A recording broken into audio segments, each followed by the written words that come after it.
দর্শক আমন্ত্রণ প্রবাসে বাংলাদেশে পুরো সংবাদের সাথে আছি দেবাশিস রঞ্জন সরকার। বাংলাদেশে ভারতের পুশ ইনের ঘটনা কেবল অনাকাঙ্ক্ষিতই নয়, ভীষণ উদ্বেগজনকও বলে মনে করেন বিশ্লেষকরা। ঢাকা দিল্লি সম্পর্কে টানাপোড়েন আরও জটিল ও দীর্ঘায়িত করতে প্রতিবেশী রাষ্ট্রটি এমন করছে কিনা সেই প্রশ্ন তুলছেন তারা। এই ইস্যুতে সরকারকে আরও কঠোর হওয়ার তাগিদ দিয়ে বিশ্লেষকদের সংখ্যা সামান্যতম দুর্বলতা দেখালেও আরও বাড়তে পারে পুশ ইনের মাত্রা। পেহেলগাম আক্রমণকে কেন্দ্র করে ভারত পাকিস্তান হামলা পাল্টা হামলা, সেই উত্তেজনার পারদ গড়িয়েছিল যুদ্ধের দামামায়। পরমাণু শক্তিধর দুই দেশের এই টানাপোড়েন যখন তুঙ্গে, তখন বাংলাদেশ সীমান্তে পুশিন করে প্রতিবেশী ভারত। ৮ মে থেকে টানা ৪ দিন মৌলভীবাজার সীমান্ত দিয়ে ৭৪ জনকে পুশিন করেছে ভারতীয় সীমান্তরক্ষী বাহিনী বিএসএফ। আবার খাগড়াছড়ির মাটিরাঙ্গা সীমান্ত দিয়ে ৭ মে যে ৬৬ জনকে পুশিন করে তারা সবাই ভারতীয়। একই দিন কুড়িগ্রামে রৌমারী ও ভুরুঙ্গামারী সীমান্ত দিয়েও ৩৬ রোহিঙ্গাকে পুশিন করেছে ভারত সরকার। এসব ঘটনায় ক্ষুব্ধ ঢাকা এরই মধ্যে আনুষ্ঠানিক প্রতিবাদ জানিয়েছে দিল্লিকে। দেয়া হয়েছে কূটনৈতিক পত্র। প্রতিবাদ লিপি দিয়েছি, তারা যদি বাংলাদেশি হয় আমরা গ্রহণ করব। অব্যাহত এই পুশিনের ঘটনাকে অস্বাভাবিক হিসেবেই দেখেন কূটনৈতিক ও ভূরাজনীতি বিশ্লেষকরা। ভারত থেকে বাংলাদেশে যে পুশিনের সাম্প্রতিক ঘটনা ঘটেছে তা যথেষ্ট উদ্বেগজনক এই কারণে যে দুদেশের মধ্যে এই ধরনের পরিস্থিতি উদ্ভব হলে তা নিরসনের জন্য আন্তর্জাতিক রীতিনীতি যেমন রয়েছে, পাশাপাশি বাংলাদেশ এবং ভারতের মধ্যে সহযোগিতার চুক্তিও রয়েছে। ভারতের সাথে যে কূটনৈতিক সম্পর্কে অবনতি ঘটেছে সেটা এই সিটিজেনশিপ অ্যামেন্ডমেন্ট অ্যাক্টের মাধ্যমে, পুশিনের মাধ্যমে এটাকে আগে দীর্ঘায়িত এবং জটিল আকার ধারণ করতে যাচ্ছে বলে আমার ধারণা। সুতরাং সেখানে কূটনৈতিকভাবে এর কড়া প্রতিবাদ করা উচিত। যদি বাংলাদেশি নাগরিক থাকে তাদেরকে আনার পর পদ্ধতিগত বিষয়টি ফলো করলে আমার মনে হয় সুষ্ঠু সমাধান পাওয়া যাবে। এ ধরনের অন্যায্য আচরণের পেছনে কি উদ্দেশ্য কাজ করছে তা নিয়ে প্রশ্ন তুলেছেন অনেকেই। বলছেন এ নিয়ে ন্যূনতম ছাড় দেওয়ার সুযোগ নেই। বাংলাদেশে একটি ইন্টারিম গভর্নমেন্ট থাকার কারণে ভারত হয়তো এই সুযোগ নিতে চাচ্ছে অথবা পরিস্থিতিকে ভিন্ন খাতে প্রবাহিত করতে চাচ্ছে, কিন্তু আমাদের উচিত সেই সুযোগ ভারতকে না দেওয়া এবং অনতিবিলম্বে কূটনৈতিকভাবে একইভাবে সেই সীমান্ত রক্ষী বাহিনীদের দ্বারা এই পুশ ইন বন্ধ করা উচিত। তবে কোনো অবস্থাতে এখানে ছাড় দেওয়া যাবে না। যদি সামান্য দুর্বলতা বাংলাদেশ দেখায় তাহলে পুশিনের মাত্রা এবং সংখ্যা অনেক বেড়ে যাবে, যেটা বাংলাদেশের জন্য একটা বড় ধরনের একটা সমস্যা তৈরি হবে ভবিষ্যতে। কূটনৈতিক যোগাযোগের পাশাপাশি সীমান্তে নিরাপত্তা আরও জোরদারের তাগিদ দেন বিশ্লেষকরা। মাহফুজ মিশু, যমুনা নিউজ, ঢাকা। আগামী জুন নাগাদ পাওয়া যাবে IMF-এর ঋণের 2 কিস্তির $1.3 বিলিয়ন অর্থ।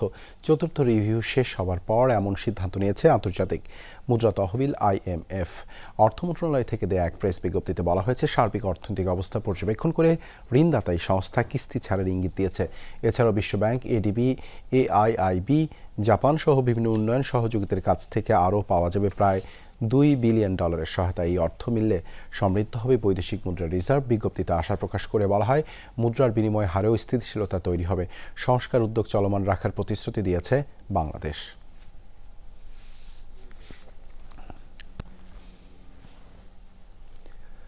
মালয়েশিয়ায় প্রবাসী বাংলাদেশি শ্রমিকদের জোর করে কাজ করানোর অভিযোগ উঠেছে। বুধবার এ বিষয়ে ভুক্তভোগী কর্মীদের সাথে আলোচনা করেন আইন উপদেষ্টা আসিফ নজরুল। দেশটির নেকরি সিমবিলান এলাকায় আয়োজিত আলোচনা কর্মীরা তাদের বিভিন্ন সমস্যার উপদেষ্টার সামনে তুলে ধরেন। প্রবাসী কর্মীরা অনেকেই কাজ পাচ্ছেন না বলে উল্লেখ করেন উপদেষ্টা। এসব সমস্যার সমাধানে উপদেষ্টা কাজ করবেন বলে আশ্বাস দেন। এদিকে সিন্ডিকেট মুক্ত বন্ধ শ্রম বাজার উন্মুক্ত করতে বাংলাদেশ হাই কমিশনের সামনে মানববন্ধন করেছেন প্রবাসী শ্রমিকরা। প্রধান উপদেষ্টা বরাবর স্মারকলিপিও প্রদান করেন তারা। বৃহস্পতিবার মালয়েশিয়ার স্বরাষ্ট্রমন্ত্রী সাইফুদ্দিন নাসুশন ইসমাইল ও মানব সম্পদ মন্ত্রী স্টিফেন সিম চি কেংওয়ের সঙ্গে শ্রমবাজার ইস্যুতে দ্বিপাক্ষিক বৈঠক করবেন উপদেষ্টা আসিফ নজরুল।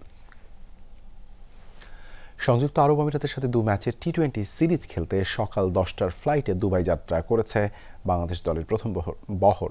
খেলোয়াড় ও কোচিং স্টাফ মিলে 17 সদস্যের দল ছেড়েছেন ঢাকা।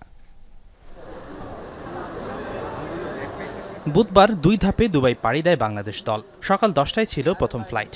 এই সময়ে টাইগারদের সবচেয়ে ধারাবাহিক পারফর্ম করা ব্যাটার জাকির আলী অনিক সবসময় অনুশীলন ও মাঠে সবার আগে আসেন জাকের। বিমান ধরার বেলাতেও হয়নি তার ব্যতিক্রম, সবার আগে হাজির শাহজালাল আন্তর্জাতিক বিমানবন্দরে।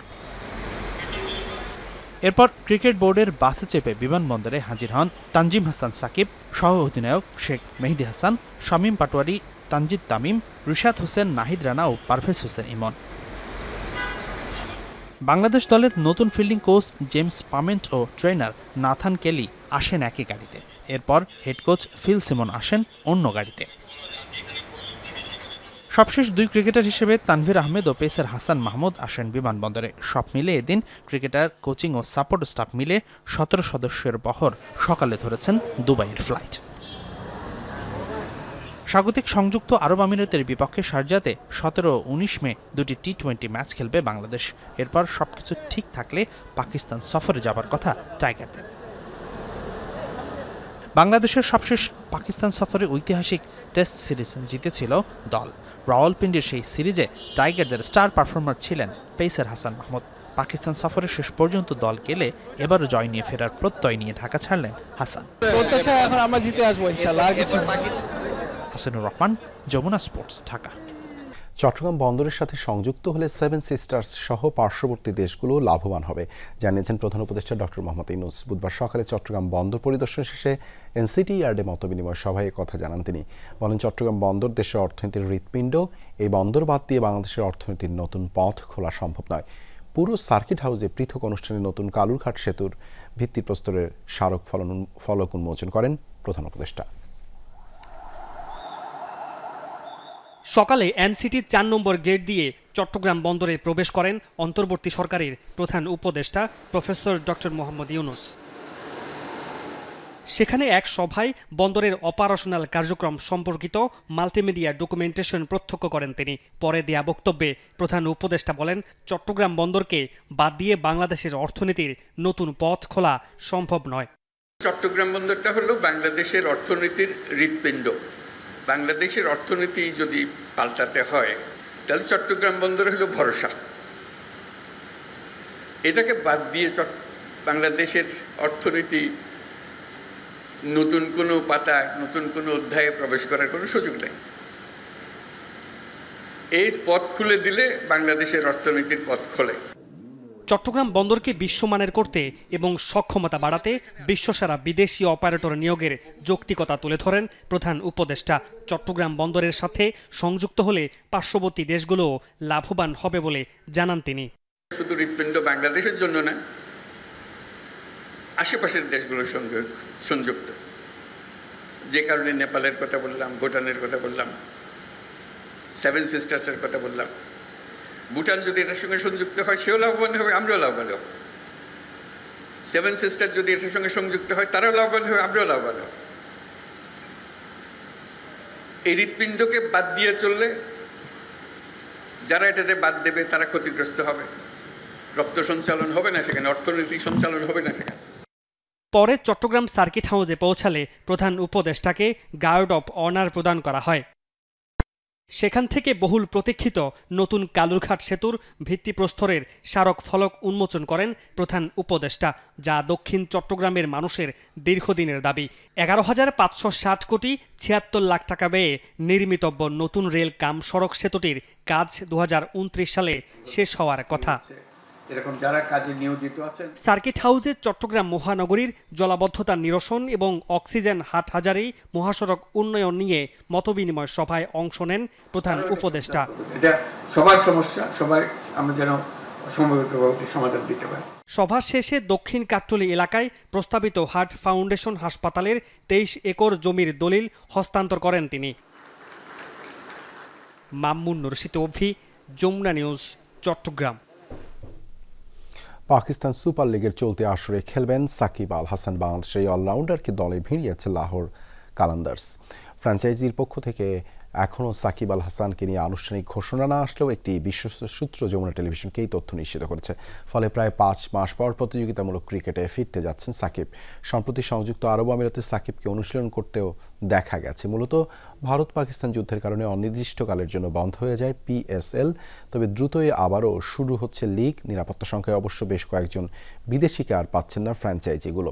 তাদের জায়গায় নতুন করে খেলোয়াড় দলে ফেরাচ্ছেন তারা।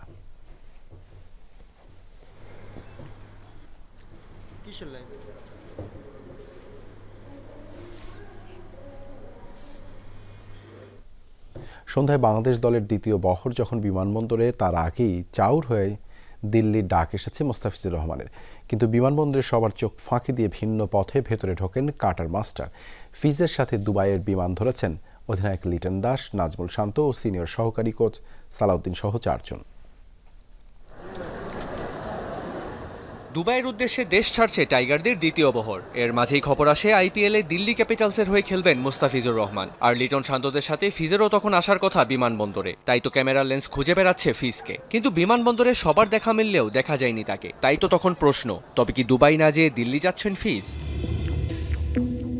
অবশেষে জানা গেল দুবাই যাচ্ছেন ঠিকই, তবে ক্যামেরার চোখ ফাঁকি দিয়ে অন্য গেটে বিমানবন্দরে প্রবেশ করেছেন এই কাটার মাস্টার। পরে অবশ্য এয়ারপোর্টে দলের সাথে ছবি তুলতে দেখা যায় তাকে। দলের সহকারী কোচ সালাউদ্দিন আহমেদের কাছে ফিজের IPL এর ব্যাপারে জানতে চাইলে অনেকটা অবাকের সুরেই বলেন, তাই নাকি? সবার আগে শিষ্যদের পেছনে ফেলে বিমানবন্দরে এসে উপস্থিত হন সহকারী কোচ সালাউদ্দিন। এরপর আসেন ঢাকা প্রিমিয়ার লিগের সবচেয়ে আলোচিত নাম তাওহিদ হৃদয়। এই ব্যাটারের পরেই দেখা যায় শরীফুলকে। ছিলেন T20 দলের নেতৃত্ব থেকে সরে দাঁড়ানো নাজমুল হোসেন শান্ত। সবশেষে দৃশ্যপটে হাজির এক সংস্করণে পূর্ণ দায়িত্ব পাওয়া লিটন কুমার দাস। অধিনায়ক হিসেবে নিজেকে মেলে ধরার বড় সুযোগটা অবশ্যই কাজে লাগাতে চাইবেন এই ডানহাতি ব্যাটার। তবে লিটনের নেতৃত্বের পথে বড় শত্রু হতে পারে তার ব্যাটিং। কেননা অধারাবাহিকতা লিটনকে বরাবরই ফেলেছে প্রশ্নের মুখে। মেহেদি রিয়ান, যমুনা স্পোর্টস, ঢাকা। যুক্তরাজ্যে প্রবাসী বাংলাদেশিদের উদ্যোগে আয়োজিত হয়েছে লন্ডন বাংলা প্রেস ক্লাবের অভ্যন্তরীণ ক্রীড়া প্রতিযোগিতা 2025। শনিবার প্রেস ক্লাব কার্যালয়ে দিনব্যাপী অনুষ্ঠিত হয় দাবা, ক্যারাম ও লুডো প্রতিযোগিতা। এতে অংশ নেন ক্লাবটির বহু সদস্যের সভাপতিত্ব করেন ক্লাব সভাপতি মোহাম্মদ জুবায়ের। সঞ্চালনায় ছিলেন সাধারণ সম্পাদক তাইসির মাহমুদ। অতিথি ছিলেন বাংলাদেশের জাতীয় দাবা চ্যাম্পিয়ন গ্র্যান্ডমাস্টার ইনামুল হোসেন রাজীব, আবু মুসা হাসান, মাহমুদ মাজেদ, সালে আহমেদ সহ অনেকে। আয়োজনে বক্তব্য রাখেন তারা। সবশেষে বিজয়ীদের হাতে তুলে দেওয়া হয় পুরস্কার।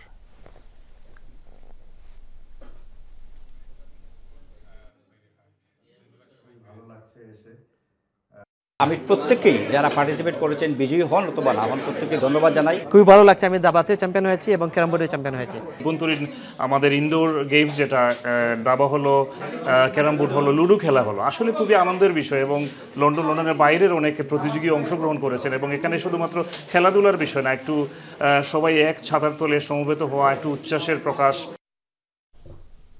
সিলেটে শুরু হয়েছে বাংলাদেশ এ ও নিউজিল্যান্ড এ দলের মধ্যে প্রথম 4 দিনের ম্যাচ। বুধবার প্রথম দিনের খেলা শেষে 64 ওভারে 8 উইকেট হারিয়ে নিউজিল্যান্ড সংগ্রহ করেছে 226 রান। বৃষ্টির কারণে নির্ধারিত সময়ের প্রায় 3 ঘন্টা পর শুরু হয় ম্যাচ। টস জিতে ব্যাটিংয়ে নেমে শুরুতেই খালেদ আহমেদ, এনামুল হকদের তোপের মুখে পড়ে নিউজিল্যান্ড। এক পর্যায়ে 101 রানে 6 উইকেট হারায় তারা। মিচেল হে ও ডিন ফক্সক্রফট মিলে গড়েন 98 রানের জুটি। ফক্সক্রফট 47 রান করে আউট হলেও মিচেল 68 রানে অপরাজিত আছেন। নবম উইকেটে মিচেল ও ক্রিশ্চিয়ান ক্লার্কের 15 রানের জুটিতে দিন পার করে কিউইরা। ক্লার্ক 12 রানে অপরাজিত আছেন।